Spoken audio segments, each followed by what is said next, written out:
what's up? Lucas Prioli, Liam Welch, and Dan Leposki here. This is our project depicting the role of women in the Civil War. Enjoy.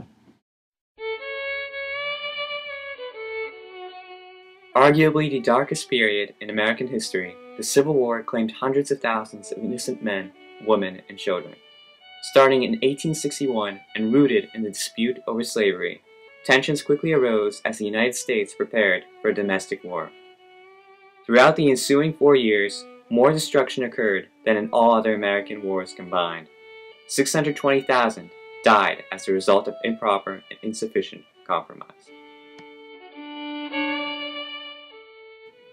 Amid this era, President Abraham Lincoln rose against the assumption that blacks were inferior to all white citizens.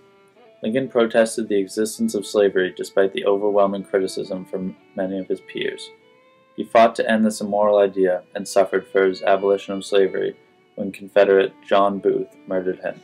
And so, after 4 bloody years, the nation came back together. But how did the Union Army prevail? How did the nation finally unite? Although unrecognized, women played a decisive role in the Civil War. Being the most committed contributors to the war effort, they were the driving force behind its success. Their roles and participation in the Civil War were very important by helping to achieve victory in uniting the nation and securing their constitutional rights in the immediate years that they fought for ever since the 1800s.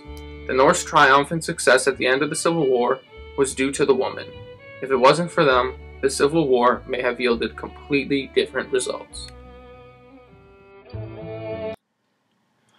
What people don't see is the change from before the war to after the war.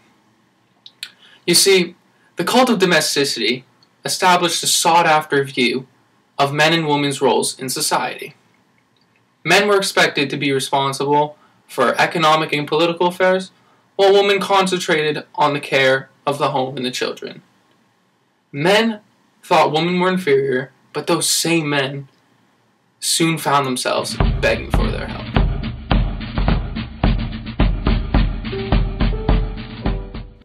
One of women's primary roles manifested itself in nursing. Women of all classes left their homes to daily labor and nightly vigils in the wards of great hospitals. They were the leading task force in the hospitals, and without them, casualties would have drastically increased. Women reduced the mortality of the troops by disease from the usual proportion of 4-to-1 in battle or by wounds to 2-to-1, saving more than 180,000 lives. They established the Sanitary Commission, dedicated explicitly towards preserving sanitary conditions and limiting waste. The women performed the most revolting tasks, including the cleanup of human waste. With these being taken care of, disease was significantly diminished. But moreover, in the process of doing so, women worked hard to preserve their own health so as to prevent the ailment from spreading to the labor force, effectively keeping it intact. Dorothea Dix, for example, wanted all of the nurses in her task force to be of strong health and not carriers of chronic diseases. The women made many sacrifices to boost efficiency, accepting very low pay and the harsh conditions in which they were required to work in. Many strict qualifications had to be satisfied to become a nurse. To be eligible, women must have been above the age of 35 and below the age of 50. As commitment was crucial, no nurses were accepted if they offered less than 3 months of service. And finally, they were not allowed to indulge in even the minimal comforts. They were forbidden to bring a decent amount of luggage. In short, only nurses of good experience and proper conduct were needed in the army. The nurses did everything in their power to relieve the pains and save the lives of the soldiers. They carried out basic medical operations, performed surgery, prepared warm food from the limited provision available, and served as personal nuns for the soldiers. But they went beyond and embarked on dangerous endeavors such as delivering supplies and establishing better routes accessible for provision. Some of these were successful on a great scale, others failed drastically. But the effort was what saved the lives.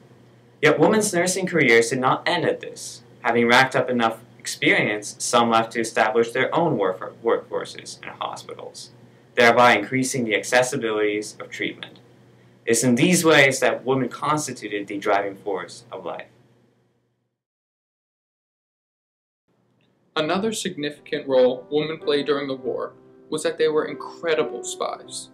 Men did not expect women to be spies, which made them extremely effective in gathering enemy intelligence. The famous Harriet Tubman, who was most known for leading more than 300 people to freedom on the Underground Railroad, was also a Union spy. She became the first woman in our country's history to lead a military expedition when she helped Colonel James Montgomery by giving him the plan to rice plantations which had hundreds of slaves and thousands of supplies for the Confederate Army. Her information helped the Union Army free all these slaves and destroy a major Confederate supply depot. The Confederates also used women as spies. Belly Boyd, a young and attractive woman, used her charms to get information from the Union officers, which she passed along to the Confederacy. General Stonewall Jackson credited the intelligence that Boyd gave him when she worked as a courier with helping him win the victories in Shenandoah Valley campaign of 1862.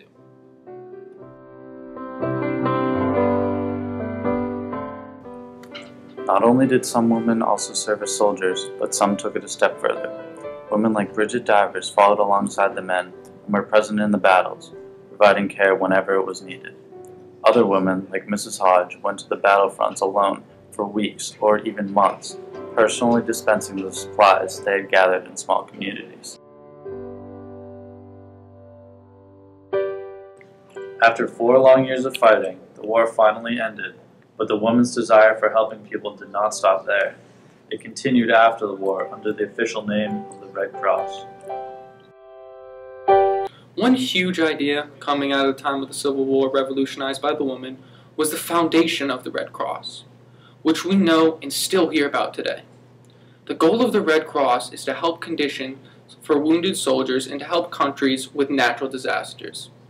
The actual Red Cross, symbolizing the organization, recognizes safety and health. The Treaty of the Red Cross says we must in fact treat wounded soldiers neutrally when shown the sign of the Red Cross. The critical thing about this organization is that Clara Barton, when founding it, realized the best of people, even during their worst time at work, should receive the best possible treatment. Although men killed other men in war, they were still good men. The idea behind the foundation of the Red Cross is really brilliant. It calls for no individual members. All who sign it are one. This diminishes the idea that anyone will become abusive with power in the organization and that all people are equally significant. While not fighting, countries who are part of the Red Cross should prepare themselves for the worst by creating central locations in each country for supplies. Also, countries not involved in war must help aid those in war, which forms a mutual agreement between countries that indicates that when one country chooses to engage in war, it's engaging all of the countries of the Red Cross in war. The Red Cross was designed for instant reaction to major problems, and as a result has subordinately reduced the amount of violence and saved countless lives. It's amazing, really. The idea Clara Barton and her peers founded back in 1881 we still see today, helping with major tragedies like Hurricane Sandy this year and the earthquake of tsunami in Japan. We have to ask ourselves, where would we be without women like Clara Barton? Overall, women played a crucial part in the Civil War. Who knows where this war would have gone without the intervention of the women? Thank you for listening to this video, and I hope it changed your perspective on what the Civil War was like.